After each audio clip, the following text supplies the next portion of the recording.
people miss is that you can put some money abroad, your currency then strengthens, and everybody thinks you're an idiot. You didn't make the currency strengthen, but you put it there in case your currency weakens. Pension funds are universal owners. You just about own everything in the economy. So it doesn't help to just make sure that Choppies is performing well, because if the political environment, if the social fabric of Botswana is not in place, then not only Choppies, but everything else you're invested in the local market is going to be an issue. And that will affect the retirement outcome for everybody. For example, if you're an asset manager, so we work for the Capital Markets Authority, you can go to an asset manager and they say, yeah, UBRA said that we could do this, this and this, that's a Retirement Benefits Authority. But we are the Capital Markets Authority. And someone says, no, this is allowable under pension legislation. It's not allowable under the capital market. So you find that people take advantage. When it's to their advantage to identify with one regulator, they do. When it's not to their advantage, they do not. And this is where cohesion and collaboration between regulators becomes very, very important. I like this guy, Alan Greenspan, the former Federal Reserve Bank chairman. He has called this century an age of turbulence. This is what we are. Zimbabwe is just a case study. But the turbulence is affecting all of us, even in the developed and the developing countries. My name is Andre Ross. I'm the head of financial institutions for the Barclays Africa Group.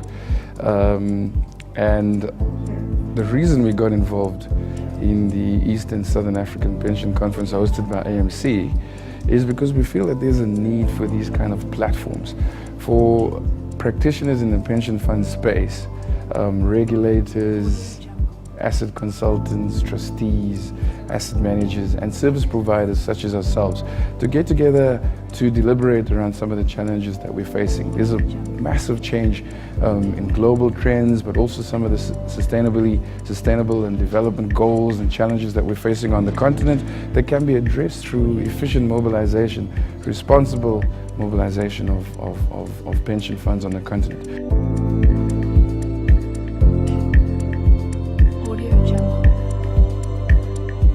The MC was wonderful. Andre was just wonderful for every speaker's perfect introduction, perfect follow-up. He managed to do the link between all the speakers and the audience. The delegates, I think that what the African bond markets is relatively new. It's not yet, people have not yet ventured into it because, like I said, it was a hassle a few years back. Now it's starting to ease. So, but I hope that the feedback is good and that people will start questioning themselves. It's not about coming into our funds per se. It's about going into the market. Help develop the market, build the market, invest in our countries. We need that money. Developed markets don't need our pension funds money to develop. We need our money. We need to grow together. That is my message. I'm Tero Khasa from Standing Bank. Yeah, I just came to this conference for the advisory, to get the advisory on the pension management, on the funds management, investment, and know much about the outcomes and the right places to invest our money and to get the better returns out of it. Pasmo Matupire is my name, from Zimbabwe, and I'm representing the Motor Industry Pension Fund, where I am one of the trustees. And my coming to this pension funds conference is really to be equipped as a trustee so that I am empowered in terms of the latest developments in the pensions industry. We operate in our own silo in Zimbabwe, but by coming to this conference in Botswana, we are then exposed to what is happening worldwide and in the region. And so this is what I'm really expecting. So that when I go back, we find that we can benchmark ourselves with the rest of the world. Audio Jungle. What do you consider when you say that you look at ESG? Audio Jungle. You're looking at companies' anti-competitive behaviors.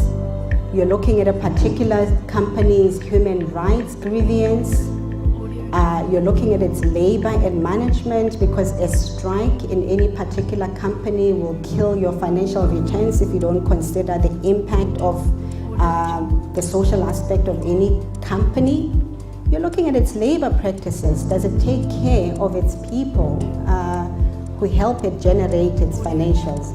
If a 20-year-old joins a defined benefit fund today, they can work for 45 years, being an active member, then retire in the fund and be a pensioner for another 20 years. So for 80 years, you're actually carrying risks. And that is why we've seen huge declines, certainly in the number of defined benefit funds. But in the case of state funds, there can be a lot of defined benefit funds. In fact, the GEPF is an example of a fully funded defined benefit fund.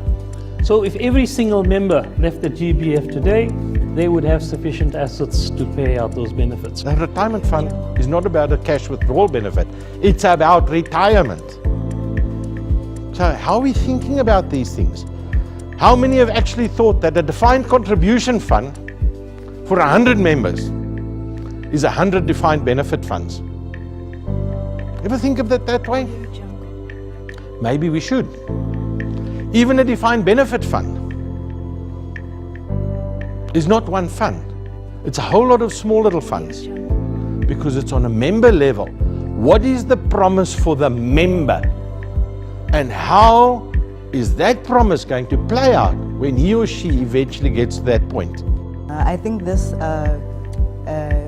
AMC organized conference was very vital in that it put things into perspective for us, those who are implementing, that we can be in a better place to explain to members why the regulator sees it fit to put those other regulations that we don't see the point of.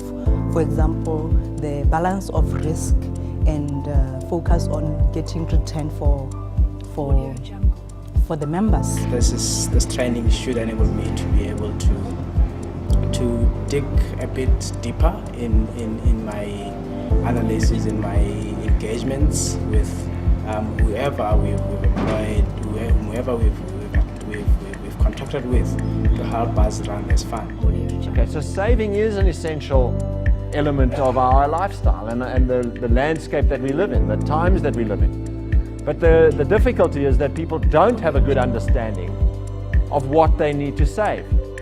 And it's because we don't have a good idea of how long we're going to live, for a start, and how early we may have to end up retiring. It poses a risk on us as a pension fund, because our purpose is to make sure that we deploy assets in an instrument that yield return, so that when the owners of the assets come back after 60 years, they find something that they can be happy with. So this is the thing we have to wrestle with. We have to find a way, and it's basically going back to the drawing board of asset allocation.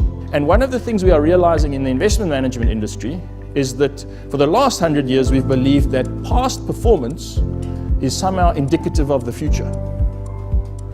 And this single thing is being disrupted.